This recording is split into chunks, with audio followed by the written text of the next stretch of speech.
Bienvenidos, amables televidentes, amigos, simpatizantes, colaboradores, seguidores sobre todo de este programa que lleva por título Por los cerros de Úbeda. En enero se hiela el agua en el puchero, bufanda, abrigo y sombrero, diríamos nosotros. Ya no hay que hablar de la cuesta, ¿para qué? La tradicional cuesta, si la llevamos encima. La llevamos encima, unos más que otros. Empezamos con un nuevo año, 2013, con recortes, pero felicidades a todos nuestros amables televidentes, amigos anunciantes, gracias a todos los que nos han confiado su amistad y confianza en nosotros. Y lamentamos en los últimos días del año 2012 dos fallecimientos, dos amigos, dos personas jóvenes que la desgracia les ha inmerso en sus cuerpos. Ellos fueron y son Francisco Reyes Prieto, destacado cofrade de nuestra Semana Santa, la Cofradía de Jesús Resucitado, y Santiago Ruiz, también de Jesús de la Calle. Todo esto y algunas cosas, muchas cosas más, han sucedido en nuestra ciudad. Pero vayamos a otra noticia cultural, literaria, que nos gusta, como todos los de nuestro pueblo, comentarlo, felicitarlo y refrescarlo. Con nosotros, con todos ustedes, un amigo, Vicente Ruiz García. Bienvenido, buenas noches. Muchas ¿Qué gracias, tal? ¿Cómo doctor? está? Muy bien, está aquí con vosotros. Profesor e investigador ganador de dos prestigiosos premios. En solo un mes, Vicente ha recibido dos premios. Por un lado, recogía en Gijón el Premio Internacional del Investigador de Investigación que otorga la Fundación Foro Jovellano, aquí presente, ¿verdad? Aquí está la estatua de Jovellano, efectivamente. Muy bien, pues en nuestro programa ha querido nuestro amigo que presida esta modesta intervención, pues esa figura impertérrita. Pues bien, entonces hay un trabajo, otro segundo, sobre la Armada, de que él conoce tanto el factor naval en la guerra, y esto pues deviene la guerra de la independencia. Y por otro lado le fue entregado, queremos decir, el premio de investigación historiador Jesús de Haro, que convoca la asociación cultural que lleva el mismo nombre en la localidad amiga y vecina de Bailén, gracias a una obra sobre los soldados franceses que tuvieron que ver algo con la batalla de Bailén. En fin, hecha esta modestia presentación, ya sí que nos enfocamos, nos adentramos en lo que va a ser el grueso de esta entrevista solicitada por nosotros.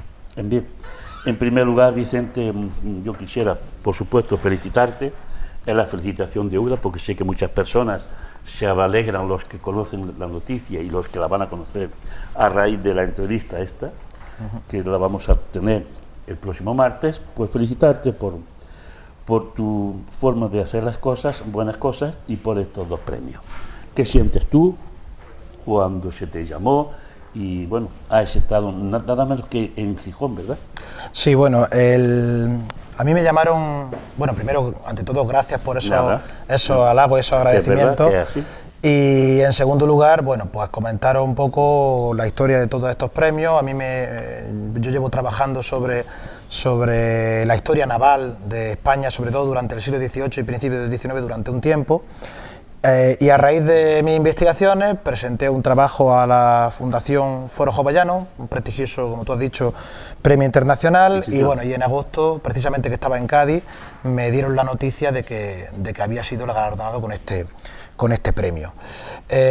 Por aquel entonces yo estaba ya metido en otro trabajo, que era precisamente el de los prisioneros de Bailén. Entonces, no son el mismo trabajo, por supuesto, son trabajos independientes, las fuentes parten de la misma, digamos, de la misma madre, pero son trabajos, bueno, cada uno dedicado a un tema del siglo XIX, donde el factor naval tiene mucho que ver. Y bueno, cuando el 30 de noviembre me dijeron que tenía que ir a recoger a a Gijón este premio, pues 2 días antes me llamaron de Bailén diciendo que también había sido galardonado con el otro premio. Entonces, así que ha sido un poco el resultado de mucho trabajo de años, pero que de repente en un mes, bueno, pues ha fructificado y ha salido a la luz. Entonces, pues la verdad es que muy agradecido, muy contento. El premio de Gijón, pues la verdad es que es un premio internacional de cierto prestigio dentro del mundo de la historia. El acto fue muy emotivo, la verdad es que desplazarse a Gijón, recibirnos por las autoridades municipales, por actividades, personas de la cultura asturiana. En definitiva, fue un acto muy emotivo y muy agradable que tanto a mí como a mi mujer, pues la verdad es que pues nunca olvidaremos, evidentemente. Y con respecto al premio de Bailén, que lo recibí también el pasado día 21, pues también fue un acto muy agradable, muy emotivo también, como el de Gijón. Y bueno, tuve que decir unas palabras con respecto a mi trabajo, de lo que versaba, y la verdad es que la gente pues muy agradecida, y creo que parece que al jurado le ha gustado ambos trabajos, y la verdad es que desde aquí pues un orgullo para mí el poder llevar también de alguna manera el nombre de Úbeda tanto a Gijón como a tierras más cercanas como a Bailén. Bien, Vicente, tenemos entendido de que pronunciaste una conferencia, bueno, cuéntame cómo se desarrolló, qué te dijeron allí los miembros del jurado. Ahora te preguntaré quiénes estaban y cómo vieron tu forma de trabajar y de investigar. Sí, bueno, si nos referimos al premio de Gijón, al premio Jovellanos, pues empezando por ahí, bueno, el jurado valoró fundamentalmente varias cosas. Bueno, el trabajo de Gijón, el del premio Jovellanos, se llama Las naves de las Cortes, el último servicio de la Marina y de la Ilustración. Es un trabajo que trata sobre el papel de la Marina española después de la batalla de Trafalgar. Siempre se ha dicho que después de Trafalgar la Marina española, heredera de la Ilustración, pues había fallecido, había perdido todo su empuje y todo su esplendor que había tenido durante el siglo XVIII. ¿Qué es lo que he hecho yo con este trabajo? Rescatar el papel de esta Marina, de estos barcos de la Armada, de estas naves de las Cortes, que tuvieron durante la Guerra de la Independencia, especialmente durante las Cortes de Cádiz y durante la promulgación de la Constitución de 1812, que ahora se cumple, como bien sabéis, o se ha cumplido el bicentenario. El jurado valoró, bueno, primero el ser una investigación pues muy rigurosa, basada en unas fuentes pues que no se habían apenas consultado y que no se han difundido, como son las del archivo del Viso del Marqués o las de los partes del vigía de la Torre de Tavira. Pero también valoró mucho la factura de la narración, es decir, cómo está escrito el trabajo, porque es un trabajo que, aunque sea un ensayo, aunque sea un trabajo de investigación histórica, pues no es un ladrillo, ¿no? Digámoslo así, sino que es un trabajo que tiene un fondo literario para el jurado, por lo menos así lo valoró, muy interesante, ¿no? Yo lo digo muchas veces, a veces coqueteo con la novela, pero nunca llego a la ficción. Entonces creo que esa narración de una forma ligera, llana, sencilla, pero a la vez también bella, pues creo que ha sido fundamental para ganar este premio. Eso con respecto al de Gijón. Con respecto al de Bailén, bueno, el trabajo de Bailén se llama Los pontones de Cádiz y la odisea de los prisioneros de la batalla de Bailén. Hasta el día de hoy se ha escrito muchísimo sobre la batalla de Bailén. Ya sabemos todos que fue la primera derrota de los ejércitos de Napoleón Bonaparte, que se produjo en España, que se produjo en la provincia de Jaén. Pero después de la batalla, los prisioneros, los derrotados franceses en este caso, pues sufrieron una serie de vicisitudes que es cierto que han sido narradas por algunos investigadores, pero de forma sesgada, es decir, no de forma completa. ¿Qué es lo que he hecho yo? Bueno, pues lo que he hecho yo ha sido elaborar una síntesis objetiva, pero a la vez seguida, continua, de todo el episodio desde que se firman las capitulaciones de Bailén hasta que los soldados regresan a Francia definitivamente ya a la altura de 1814. Entre medias, pues les pasan muchas cosas. Están confinados en Cádiz, en pontones flotantes, muchos de ellos viajan hasta las Islas Baleares, concretamente a Mallorca, también a la isla de Cabrera, que es lo más conocido, a Canarias, a Inglaterra, incluso a Melilla. En definitiva, lo que yo saco es a la luz el papel que tuvieron esos derrotados, pero también el papel que tuvimos los españoles, porque durante mucho tiempo se ha querido ver como una parte de nuestra leyenda negra, una nueva leyenda negra más, el tratamiento que tuvieron esos soldados que perdieron la guerra con respecto a las autoridades españolas. Los franceses, cuando llegan a Francia, los supervivientes de aquella tragedia, estamos hablando de 20.000 soldados, que España no supo qué hacer con ellos, apenas llegan 4.000, 5.000. Bueno, pues estos soldados se dedican a escribir memorias que son difundidas por Francia y que empiezan a sacar a la luz el papel que tuvieron los españoles, que incluso en la actualidad se ha llegado a comparar con que, por ejemplo, los pontones de Cádiz o la isla de Cabrera fue un campo de concentración, como los que tuvieron los nazis en la Segunda Guerra Mundial. Lo que yo he querido hacer es eliminar esa leyenda negra, o al menos matizar esa leyenda negra. ¿Por qué? Porque España se encontró con el marrón, digámoslo así, de 20.000 soldados. ¿Qué hacer con 20.000 prisioneros? No se sabía qué hacer. Primero fueron a Cádiz, luego fueron a Mallorca, a Cabrera, Canarias, etcétera, etcétera. Pero en ningún momento estos soldados, y en plena guerra, fueron víctimas del exterminio. Es decir, no hay un documento de los que yo he trabajado, que son muchos, en los que una autoridad militar o civil española durante la Guerra de la Independencia, que recordemos estamos en guerra contra Francia, haya dicho que esos soldados prisioneros tengan que ser exterminados. Por tanto, es de justicia sacar a la luz pues algunas de estas huellas de la historia que han quedado marcadas en el tiempo y que bueno, de alguna manera lo que están haciendo es tergiversar la historia y poner solamente como que los malos fueron los españoles, cuando hubo otros participantes como Inglaterra, como la propia Francia, que tuvieron un papel muy activo también, y también es de justicia reconocer que ellos tuvieron parte de culpa en el destino de estos soldados. Al parecer, Vicente, cronistas de otros pueblos hablaban de la batalla de Navas de Tolosa, confundían la recreación de la batalla de Bailén. Ahí hay no sé, hay algo extraño. Sí, pero bueno, en este caso, pero en este caso, en la provincia de Jaén hay 3 grandes batallas, que son la batalla de Baécula, la batalla de las Navas de Tolosa y la batalla de Bailén, que marcaron de alguna manera periodos distintos en nuestra historia, fueron fundamentales. Una de ellas, la primera de ellas, la batalla de Baécula, que se da durante la época del Imperio Romano, es una batalla que se libra en no se sabe dónde, porque hay una gran, digamos, división de opiniones entre los que opinan que se hizo en las cercanías de Bailén y entre los que opinan que se hizo en las cercanías, creo recordar que de Porcuna. Entonces, claro, no se sabe exactamente cuál fue el destino, pero esa batalla de Baécula no tiene nada que ver con la de Bailén, que es mucho después. Bueno, tiene que ver efectivamente en que se hizo también en Jaén y que se hizo en un suelo muy parecido o muy cercano al que se produjeron las otras batallas, como fue la de Baécula o las de las Navas de Tolosa. Bien, un profesor ubetense en Gijón y un jurado calificador con otras intervenciones, con otros trabajos. ¿Cómo fue aquello? ¿Qué te dijeron cuando vieron tu obra, tu trabajo, bueno, tú has hecho? El trabajo en sí, las bases del trabajo, bueno, se ceñían a la época de Jovellano. La Fundación Foro Jovellano es una fundación que lleva trabajando mucho tiempo por rescatar la figura de Jovellano en Asturias y en España, ¿no? Jovellano fue un político, un jurista, un escritor que vivió durante el siglo XVIII y siglo XIX, que fue ministro con Carlos III o Carlos IV, que tuvo un papel determinante también durante la Guerra de la Independencia en su inicio, y que sin duda algunos lo han calificado como uno de los padres, al menos espirituales, de la Constitución de 1812.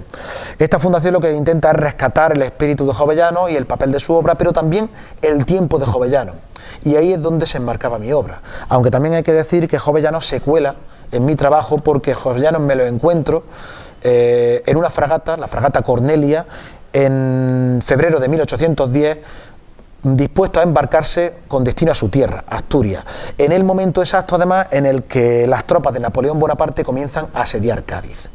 Cádiz en aquel momento es el último reducto de la España libre, va a tener un papel fundamental en todo lo que es el desarrollo de la Guerra de la Independencia, y a partir de ahí, bueno, pues se establece esas líneas de trabajo en las que, bueno, yo empiezo a investigar sobre el papel de esas naves de la Marina Española en Cádiz, concretamente en la defensa de Cádiz, pero especialmente en dos aspectos. Uno de ellos, que es el traslado de la plata americana desde América hasta Cádiz. La Guerra de la Independencia había que pagarla con algún dinero, y el único dinero que había posible que existía en aquel momento era el que estaba en América, y la única fórmula para poder traerlo, la única forma, eran los barcos de la Armada Española. Pero mucho más bonito que eso es el traslado que se produce por parte de los barcos de la Armada, de muchos barcos de la Armada Española y de otros mercantes también de la Marina Británica, de los diputados que participaron en las Cortes de Cádiz. Hace 200 años se puso la primera piedra del constitucionalismo español, digámoslo, que se fraguó de alguna manera el espíritu de nuestra democracia actual en esas Cortes que se celebran en la Isla de León y en Cádiz. A esas Cortes, unas Cortes liberales, unas Cortes totalmente distintas a las que se habían hecho anteriormente durante el antiguo régimen, unas Cortes muy parecidas a las que se habían hecho durante la Revolución Francesa. Bueno, pues a esas Cortes vienen diputados de todos los territorios de aquella monarquía hispánica. Territorios de Cataluña, de Galicia, de Asturias, del País Vasco, pero también diputados de América y de Filipinas. Unos diputados que formaban parte de aquella gran monarquía hispánica, de aquella España del siglo XIX, de principios del siglo XIX, que comenzaba a desmembrarse, pero que esos diputados pusieron, digamos, firmaron aquella Constitución de 1812 y llegaron a Cádiz. Pero claro, ¿cómo llegaron a Cádiz? Llegaron por mar, porque las comunicaciones por tierra estaban cortadas. Evidentemente aquellos que llegaron desde Galicia y desde Cataluña podían haberlo hecho por tierra, pero la guerra se lo impidió. Entonces tuvieron que coger barcos, navíos, fragatas, corbetas y llegar desde sus puntos de destino hasta Cádiz.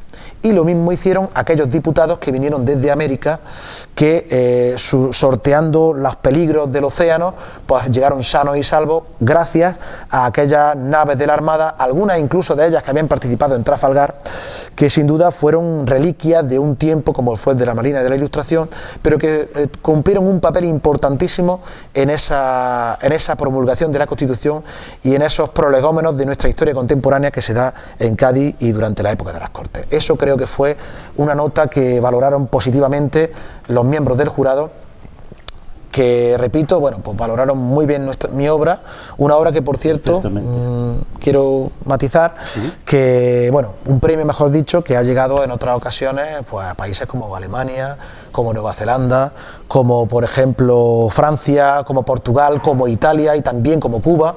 En definitiva, pues un premio que a mí me llena de orgullo, pero también pues creo que es de agradecer que este premio venga a Úbeda también.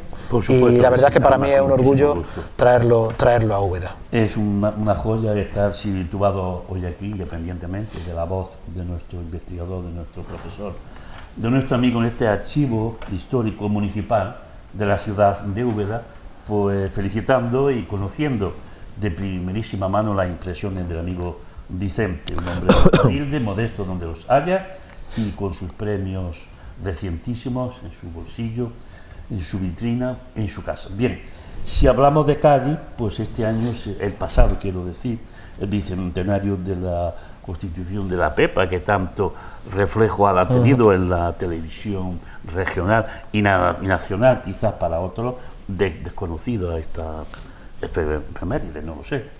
Bueno, el bicentenario de la Constitución de 1812 se ha conocido internacionalmente. Hay que tener en cuenta que por ejemplo, hace pocos días se celebró la cumbre de jefes de Estado de la cumbre iberoamericana, y en definitiva, bueno, se tomó como marco Cádiz, una ciudad que ahora ha conmemorado el bicentenario de la Pepa. A mí no me gusta mucho que se hable de la Pepa, ¿no? Porque un poco se frivoliza, un poco frívolo. El término la Pepa, lo de viva la Pepa, se utilizó después de la Constitución, durante la época del durante la época de la persecución de Fernando VII, el sexenio absolutista y la década ominosa, cuando, bueno, los promotores de esta Constitución o los que de alguna manera sentían esa Constitución y querían hacer la suya, bueno, pues hablaban de la Pepa porque se promulgó, mejor dicho, el día de San José.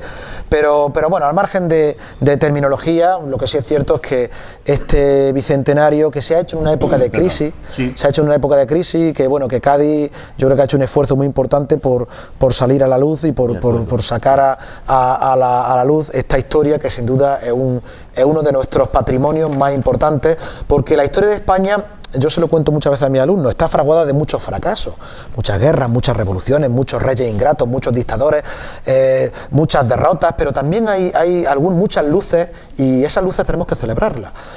Yo siempre hablo de dos hechos fundamentales. Uno es la transición democrática y otro es nuestra Constitución de 1812. Es la tercera Constitución en la historia de la humanidad, después de la americana de 1787 y después de la francesa. Y España, bueno, pues fue la primera que puso en práctica los valores de la libertad que ahora, bueno, pues yo creo que hay que recordarlo y hay que recrearse en ese bicentenario, porque sin duda es uno de nuestros éxitos, aunque luego fue efímero, pero sin duda ha influido muchísimo en otras constituciones, en Italia, en Rusia o en Iberoamérica, y yo creo que hay que recordar las cosas buenas que hemos hecho y no solo vivir de fracasos y de grandes tragedias.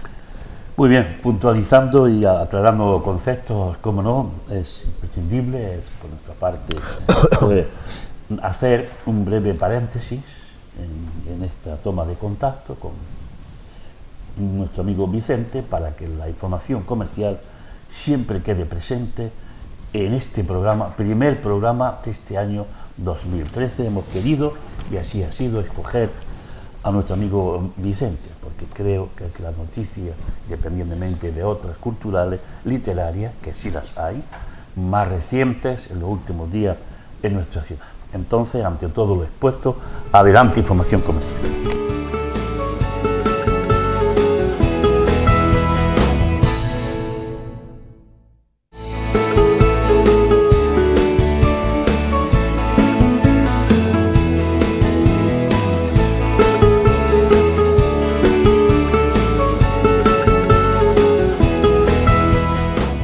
Bien, pues esta es la segunda parte, nuestra segunda parte, con el investigador, el profesor, el amigo sobre todo, Vicente Ruiz García, que acaba de recibir esos dos importantes premios, como ustedes conocerán, y que bueno, está súper contento. ¿Qué supone para tu familia el acontecimiento en sí, independientemente de la obra, que la has trabajado muy bien, porque sabemos que lo haces muy bien? Hombre, para mi familia, pues igual que para mí, resulta muy agradable, muy grato. Ten en cuenta que la familia cumple un papel fundamental en el tema de los creadores, en definitiva, ¿no? Investigadores o lo que sea. Verdaderamente. En fin, porque detrás de cada autor, cada creador, siempre hay una familia que tiene que dar una estabilidad emocional, en fin, como queramos llamarlo, porque bueno, requiere un tiempo y tú necesitas un tiempo de concentración, y detrás de está la familia, ¿no? O sea que una parte muy importante, un porcentaje muy alto de este premio y del otro, pues se lo debo a mi mujer, se lo debo a mis padres, se lo debo a mis amigos también, que cuando vine me hicieron una fiesta sorpresa, y la verdad es que especialmente mi mujer y mis padres, mi hermano también, pues han sido partícipes de este premio. Bueno, ellos han vivido su elaboración, ¿no? Porque claro, yo muchas veces tengo que desplazarme a archivos, al Viso del Marqués o a Cádiz, y todo eso, pues detrás hay una familia que sin duda, bueno, pues está detrás, y creo que tiene un porcentaje muy importante de participación en este trabajo. Exactamente, Vicente, me refresca una de las noticias, de las preguntas que yo quiero hacerte. El archivo histórico, gran joya nacional, sobre todo andaluz, donde estamos, ¿te ha servido a ti para apoyarte en el trabajo, en los trabajos en sí? Bueno, yo el archivo histórico de Úbeda es un lugar que me encanta, que es una de las joyas, como tú dices, de nuestro patrimonio histórico, pero el archivo de Úbeda no es de los archivos que yo visito. Yo el archivo de Úbeda lo he trabajado en alguna ocasión durante la carrera, y también cuando estuve haciendo el documental Memoria de un siglo, estuve viendo las actas capitulares, bueno. Pero yo, como fundamentalmente me trabajo los temas de la historia naval, pues hay, digamos, dos centros fundamentales. Uno es el archivo del Viso del Marqués, que se encuentra en Ciudad Real, bueno, en el Viso del Marqués, el Archivo General de la Marina. Es un palacio maravilloso, es una cosa preciosa que está en medio de la Mancha. La verdad es que impresiona que allí, perdido en medio de la Mancha de Ciudad Real, te encuentras esa joya del Renacimiento como el Palacio de Don Álvaro de Bazán. Ahí se custodia un gran número de fondos documentales de la Armada, que yo, bueno, pues trabajo con bastante con bastante ahínco, he ido en numerosas ocasiones y además también he tenido la fortuna de que, bueno, relativamente está cerca, está a 1 hora de coche de aquí. Otro de los archivos que yo he trabajado, o mejor dicho, de los documentos históricos, es los partes del vigía de la Torre de Tavira, que se encuentran en una biblioteca de Cádiz, que por cierto, pues bueno, no es muy conocido este documento. Se trata de todos los registros de los barcos que entraban y salían de Cádiz, pues bueno, desde finales del siglo XVIII hasta bien entrado el siglo XIX. Entonces eso me da exactamente los datos exactos hasta del clima que hacía. Pues cuando yo digo que tales diputados llegaron en tal nave, tal día, a tal hora, pues puedo recrear perfectamente cómo vinieron aquellos diputados, hasta el clima que hacía, si llovía, si hacía buen día, lo que traía ese barco. En definitiva, un registro imprescindible para mis trabajos. Y sin duda han sido esas dos fuentes fundamentales. Luego otros archivos, como por ejemplo el de Cartagena, que creo que de ahí parte toda esta historia, porque me fui a investigar al archivo del Arsenal de Cartagena hace ya 4 años, sobre un navío del siglo XVIII, y a partir de ahí, bueno, pues comencé a ver que había documentos muy interesantes sobre ese navío, pero también sobre muchas más cosas que me hicieron hacer estos trabajos. Cuando tú vas a un archivo, antes lo estábamos comentando con mi amigo Juan Barranco, que es un investigador, bueno, extraordinario. Sí, señor, así es, un retencionato y un investigador donde lo haya. Y este amigo mío, bueno, pues y colega en estas artes de los archivos y también de otras que él sabe, bueno, pues me estaba comentando que él se pone a buscar cosas y salen otras más interesantes de las que él estaba interesado en buscar, ¿no? Pues eso me ha pasado a mí. Es decir, tú vas buscando los datos sobre un navío que se construyó en Cartagena en tal fecha, en el siglo XVIII, y te encuentras otra cosa y la vas guardando, ¿no? Eso te lleva a otro archivo, como el del Viso del Marqués, sigues buscando datos, pero conforme tú vas buscando datos en un legajo, te encuentras documentos interesantísimos, tanto o más de lo que tú ibas a buscar, y eso, bueno, pues te hace ir guardando parte de esa documentación para otros trabajos. Por eso me han salido 2 trabajos a lo largo de un año que parten de la misma fuente, aunque son independientes. Entonces esos archivos han sido, digamos, la madre de estos trabajos, que han tenido un éxito notable con estos premios, y que sin duda, bueno, pues la verdad es que para mí son un pozo sin fondo estos archivos de documentación. Sinceramente, Vicente, ¿cuál es el objetivo de estos trabajos que te has currado y han merecido el aplauso, el premio de una entidad a nivel internacional y otra a nivel provincial? Hombre, pues el objetivo evidentemente es hacer historia. Es decir, la historia es una ciencia que no está estancada, que es dinámica. Es decir, tú puedes ver libros de historia que cuando pasen unos años pues ya han quedado no caducos, ¿no? Pero sí es cierto que hay nuevas investigaciones que matizan y que incluso a veces revolucionan y cambian totalmente una versión de la historia, ¿no? Bueno, pues mi idea es y poco a poco añadir algo más a ciertos acontecimientos de la historia que no han acabado, ¿no? Es decir, que hay que matizar, que hay que mejorar y que hay que profundizar en su estudio y su conocimiento, ¿no? Para, de alguna manera, aportar nuestro granito de arena en la verdad de los hechos. Ese es, digamos, el mayor objetivo. El segundo objetivo, lógicamente, es la publicación de estos trabajos, ¿no? El de Bailén, en las bases del trabajo, viene que aparte de los 3.000 euros que eran de dotación económica, pues se publicará el trabajo, espero que se haga más pronto que tarde. Y en el de Asturias, bueno, pues esperemos que también se publique, ¿no? Aunque la verdad es que en las bases no venía. Los fundadores los patronos de la Fundación Foro Jovellano me animaron, bueno, y me dijeron que confiara en que se iba a publicar las naves de las Cortes, pero bueno, la verdad es que estamos ahora mismo en un momento difícil, crítico, en donde la crisis también ha aparecido en este momento y donde las asociaciones, fundaciones y demás tienen unos recursos muy restringidos.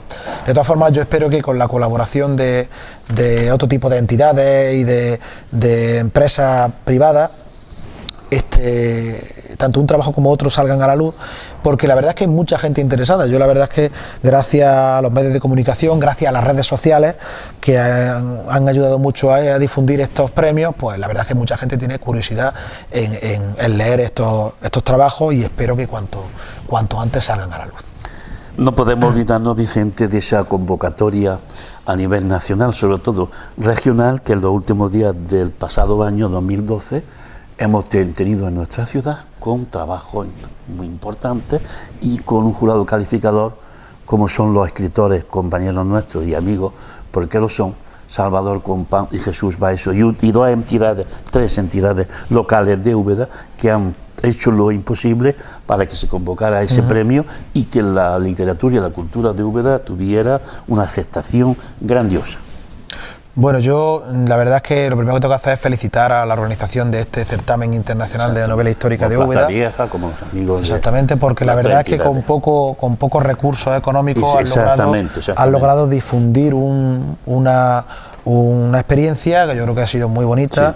Sí. Yo he asistido a varias de las conferencias que dio Baeso, Compán, en fin, varias de ellas he asistido y la verdad es que me ha parecido muy interesante. El que Úbeda tenga un reclamo a nivel literario creo que es muy interesante y siempre que está vinculado a la historia también. Lo que pasa es que claro, la novela es ficción, ¿no? Y en este caso, aunque yo coqueteo con la novela, pues no me atrevo todavía a novelar nada, ¿no? Yo novelo algunos pasajes de mis trabajos, pero siempre son rigurosos, son científicos, están basados en hechos reales y todo lo que se cuenta es verdad. La novela tiene ese tinte de ficción que la hace, bueno, distinta, pero sin duda muy atractiva, ¿no? Porque la novela histórica, cuando está bien contada, cuando es fiel a la realidad, pues la verdad es que es un instrumento para conocer la historia muy, muy interesante, siempre y cuando sea fiel a la realidad, ¿no? Aunque se metan luego personajes que no sean reales, ¿no? Pero que, bueno, por lo menos que parezcan reales. Yo de todas formas me atrevo a trabajar el ensayo histórico novelado, digámoslo así, en algunas facetas, en algunas partes de estos ensayos, de estos trabajos de investigación, pero siempre centrado en la realidad, no en la ficción. No quiere decir, por supuesto, que la ficción pues no sea importante y que sin duda yo aplaudo desde aquí este certamen de novela histórica. Me ha encantado, me ha parecido una experiencia muy buena y muy positiva para Úbeda, que también es una forma también de difundir nuestro patrimonio, ¿no? Teniendo en cuenta, bueno, pues el marco incomparable en el que vivimos y que sin duda puede ser base fundamental para trabajos de investigadores, pero también para trabajos de novelistas, ¿no? Pueden ser un escenario estupendo para películas, ya se ha hecho en alguna ocasión, pero también para novelas, ¿no? Una ciudad de cine, ¿no? Como se ha dicho. Exactamente, una ciudad de cine, ya se han hecho películas. Aquí donde mismo estamos, pues se han rodado algunas películas y bueno, la verdad es que es un lugar, bueno, extraordinario el que vivimos en Úbeda. Como tú bien sabes, en nuestra ciudad, yo no voy a decir todas las semanas, pero todas las quincenas, se me acuerdo mucho, todos los meses, se presenta un libro y vengo a comentarte en memoria de un siglo que tuviste la gentileza de dármelo para mí, para mi casa, ¿no? Para mi entender, y que creo que fue un exitazo. Úbeda provincialmente me parece que estamos a la cabeza de la literatura, de la cultura, del acto en sí y de la presentación del libro, porque eso es así. ¿Cómo ves tú este entramado, esta actividad? Con respecto a, Úbeda es una ciudad cultural, o sea, yo creo que el entorno patrimonial que tenemos, el entorno histórico, anima mucho a la investigación, anima mucho a la creación. En definitiva, aquí tenemos escritores, pero escritores de talla nacional. Ya he hablado de Compán, de Maeso, en fin, de Muñoz Molina, en fin, por supuesto, muchísimos candidato a ese premio, que sin duda, bueno, pues están marcando un antes y un después en la literatura, tanto en la novela histórica como en otro tipo de literatura, y que sin duda están llevando el nombre de Úbeda lejos. Yo, la verdad es que también con respecto a los premios, el otro día mirando las redes sociales, cuando vi que estaba publicado que me habían dado el premio, vi que también le habían dado, había premios por otros lados, o sea, aquí hay premios a cocineros, aquí hay gente que destaca en la pastelería, en la cocina, en el periodismo. Yo creo que Úbeda es una ciudad que está nutrida de mucha gente, muchos creadores, ¿no? Y yo creo que eso es un filón para aprovechar, ¿no? La pena es que muchos de ellos se tengan que marchar de nuestra ciudad, pero siempre y cuando ese exilio voluntario sea para luego regresar o para, digamos, de alguna manera ser embajadores de Úbeda en el resto de España y en el resto del mundo, creo que es interesante. Por ejemplo, a mí es una cosa que me duele, que Úbeda, por ejemplo, con el tema de las ciudades patrimonio histórico de la humanidad, patrimonio de la humanidad, pues esté un poco al margen, ¿no? Claro. No sé qué problema. Y viene de antiguo, todavía la cuota tradicional. Político, no sé qué problemas de ámbito institucional no están ahí, pero yo creo que es importante que todas estas figuras de la literatura, figuras en definitiva de la creación, pues creo que deberían de unirse en pos de que Úbeda, bueno, pues no sea un lugar de paso como ha sido durante mucho tiempo. Hay que trabajar mucho en ese aspecto, y que sea ¿verdad, un Vicente? lugar en el que nuestra principal industria, pues yo creo que finalmente va a ser el turismo. Son tiempos malos ahora mismo los que hay a nivel nacional, pero evidentemente yo creo que Úbeda tiene que basarse en ese pilar que es el turismo, que es la cultura, y que eso puede dar unos réditos económicos y que puede crear un filón de empleo importante, y creo que eso tenemos que trabajarlo entre todos, y sobre todo estas figuras, estas primeros espadas de nuestra cultura, deben ser los primeros, más que incluso que los políticos, diría yo. Por supuesto. Los políticos van y vienen, pasan de largo, y muchas veces... Claro que sí, y mencionar, perdona, a Arsenio Moreno, que de vez en cuando se le llama y nos presenta un libro con Baeza Úbeda o cualquier cosa. Arsenio siempre está con su pueblo, venga de Sevilla y venga del punto que yo ya presenté, que se quiera. Mi obra también la he presentado. Tú también. Yo presenté aquí, como tú has dicho, Úbeda, Memoria de un siglo. Además, muy bien. Sí, que hay que recordar, bueno, que es en formato digital, o sea, es un DVD, bueno, pero fue una forma de rescatar la memoria de aquellos ubetenses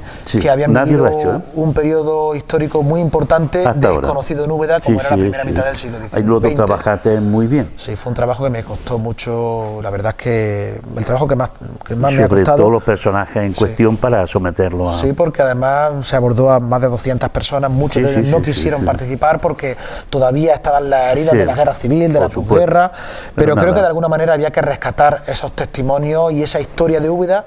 Yo me hace gracia cuando dice la gente, bueno, se ha encontrado un refugio en San Isidoro, tal y cual, será un refugio, bueno, pues eso ya lo conté yo en ese documental. Claro, o sea, ya se sabía de antes, pero bueno, ya está publicado, entonces de alguna manera se saca a la luz ese periodo como fue el de la primera mitad del siglo XX en imágenes, y creo que bueno, fue muy exitoso en su momento y ha quedado como un documento más. Ya que me habla Vicente de refugios de San Isidoro, se descubre, se tapa después, ponemos una chapa, está un tiempo, ya no pasa nada, se va a hacer, bueno, bien. Tenemos en la calle, junto al Paseo del Mercado, otra joya histórica con su fuente recóndita, su historial. Algunos todavía no creen en esa casa que se descubrió. ¿Sabes lo que te quiero decir? Tú que la has visitado, ¿cómo ves tú la sinagoga del agua? Súper conocida porque, no sé, pero es un elemento más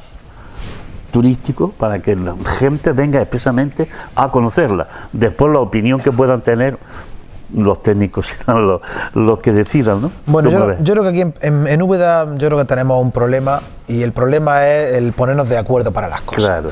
Es decir, yo creo que en Úbeda, del momento en el que nos nombraron Patrimonio de la Humanidad, al menos desde ese momento o un poco después, deberíamos de habernos puesto de acuerdo, haberse creado una oficina, unos técnicos especializados en crear un catálogo de una serie de edificios en los cuales se pudieran visitar y se dataran fielmente de cuándo son y se sacaran a la luz, ¿no? Partiendo de ahí, creo que se ha ido trabajando cada uno por su lado, ¿no? La iniciativa privada por un sitio, luego por otro lado el ayuntamiento por otro, la Junta de Andalucía, cuando hemos tenido partidos políticos distintos al que había a nivel nacional, no siempre ha pasado lo mismo de siempre. En definitiva, aquí lo primero que tenemos que ponernos de acuerdo y tener prioridades. Las prioridades es que yo creo que Úbeda, antes que nada, es su patrimonio histórico que tenemos que rescatar. Y tenemos que rescatar porque puede ser, aunque lo veamos desde ese punto de vista económico, fríamente, pues puede ser un motor para el futuro, puede ser una fuente de ingreso, una fuente de empleo. Entonces no podemos tener ese San Lorenzo cayéndose, no podemos tener un refugio antiaéreo que forma parte de nuestra historia, cuando hay otras ciudades como por ejemplo Cartagena, en la que han puesto en valor esos refugios antiaéreos que están y es un atractivo más para la ciudad, o por ejemplo en Almería, ¿no? ¿Por qué Úbeda no puede? Evidentemente porque no hay dinero. Eso es así. Pero bueno, cuando ese dinero cuando haya que buscar ese dinero, cuando podamos encontrarlo, creo que tiene que haber prioridades, y la prioridad yo creo que es nuestro patrimonio histórico. La gente en Úbeda se vuelca mucho por las tradiciones, por nuestra Semana Santa, pero creo que aunque en los últimos años hemos ganado muchísimo en velar por nuestro patrimonio histórico, y hay muchas asociaciones, ahora ha salido a Úbeda por la cultura, creo que tiene que haber mayor coincidencia por parte de la iniciativa privada, por parte de los ubetenses en general y por parte de las autoridades. Y creo que una vez que se pongan prioridades y que comiencen a hacerse una serie de iniciativas, es decir, ¿qué es lo que hay que hacer primero? ¿Qué es lo que más urge? Bueno, pues primero esto, después aquello, pero creo que damos palos de ciego, ¿no? Y creo que hemos tenido mala suerte con algunas cosas, por ejemplo el Palacio de Don Francisco de los Cobos, ¿no? Pues, claro. Una pena, ¿no? Yo también criticaría desde aquí algunas restauraciones que se han hecho durante épocas de bonanza económica, claro, ¿no? Por ejemplo, tenemos los juzgados de ahí enfrente, que para mí me parece una auténtica aberración, en fin, y otras muchas más, ¿no? Entonces creo que se han hecho cosas mal, aunque también se han hecho otras muchas bien, ¿no? Yo, por ejemplo, ahora, tanto que criticamos a los políticos en que no tengan nada que ver con lo que estamos diciendo, creo que Úbeda, menos más que no nos hemos embarcado en grandes obras suntuosas como se han hecho en otras localidades, ¿no? Aquí se habló de hacer un espacio escénico muy grande en la zona del Hospital Santiago, en la zona de la estación de autobuses, ¿no? Menos mal que no se hizo, ¿no? Porque si no estaríamos endeudados hasta arriba, ¿no? Entonces, es verdad que hay cosas no hace falta, hace falta un local. Sí, hace falta, pero si lo hubiéramos hecho estaríamos endeudados como están otros pueblos de España que deben, las generaciones futuras, lleven los nietos de... La gente que no nació ya debe dinero, ¿no? Entonces, eso tampoco se puede consentir. Y creo que en Úbeda tenemos que tener, como ya he dicho, prioridades, y una vez que se tengan dinero, o buscar el dinero donde haga falta, ¿no? Donde se pueda, y por supuesto intentar que los políticos pues no se peleen entre ellos y que tengamos algo en común como es Úbeda, nuestro patrimonio, y que tanto sean de un equipo de gobierno de un partido como de otro, pues finalmente aclaren estos puntos. Bien, queremos también hacerle una mención a nuestro amigo Juan Barranco, porque está escribiendo con trabajo, con entusiasmo, un libro inédito sobre los cortijos y cacerías de nuestra ciudad, a un tema que nadie lo ha pensado y que Juan está ahí recopilando en el archivo aquí presente. En fin, esos son los escritores de Úbeda, ese eres tú y ese es él, Arsenio, La Torre, todos aquellos que están y los que se fueron por desgracia o por otro motivo. Bien, Vicente, yo solamente quiero que me digas qué impresiones se recogen en ese instituto de Torre Perejil, para finalizar contigo ante tus premios, ante tu buena forma de comportarte con los alumnos y con los maestros, lo sé, por tu forma de ser, y qué has significado, qué han dicho ellos. Bueno, para ellos creo que también supone un orgullo. Primero porque el nombre del Instituto Gil de Zático de Torre Perejil, bueno, pues ha salido en muchos medios de comunicación. Ese nombre se ha trasladado a Asturias, ha salido en muchas páginas de internet, muchas publicaciones. En definitiva, creo que para ellos el que un docente de ese centro, que en nombre de la provincia de Jaén y de la enseñanza pública, pues de alguna manera también lleve el nombre de la escuela pública andaluza al resto de España, pues creo que es importante. La labor de los profesores de historia, bueno, en general de todos los profesores, es muy importante en el sentido de que nosotros lo que tenemos es que difundir, en este caso el mío, el pasado de nuestro país, ¿no? Nuestra historia, ¿no? Y esa difusión o esa divulgación de ese pasado a estas generaciones más jóvenes, pues es importante porque hay que matizar y hay que evolucionar.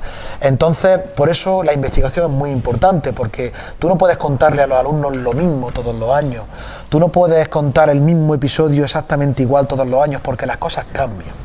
Entonces, para ello, creo que es importante el que los profesores investiguen, y yo desde aquí pues animo a todo el profesorado a que investigue dentro de sus parcelas, y a que también es verdad que durante mucho tiempo, durante este tiempo atrás, los profesores hemos perdido pues ese tiempo para la investigación, o ese tiempo incluso para nuestras clases, en otras tareas como la burocracia, o como por ejemplo, como todas las tareas burocráticas que requieren la enseñanza.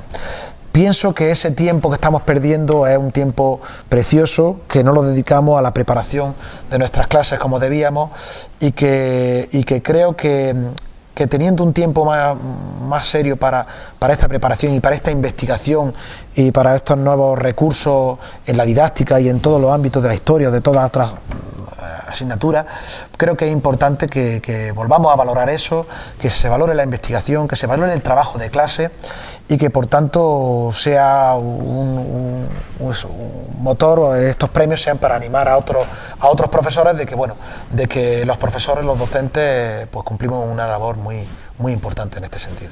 Muy bien, Vicente, 2013 acaba de entrar, nosotros hemos querido entrevistarte porque sabemos de tu buena forma y solamente, bueno, que sigas tomando nota de esas investigaciones, que yo sé que tú tienes en tu haber otras inquietudes y que todo te salga bien, y a nuestra ciudad y a toda la cultura de Úbeda, a todos nuestros pueblos, así desde este programa por los cerros de Úbeda, mucho éxito y felicidades a tu familia, a los tuyos y a tu persona.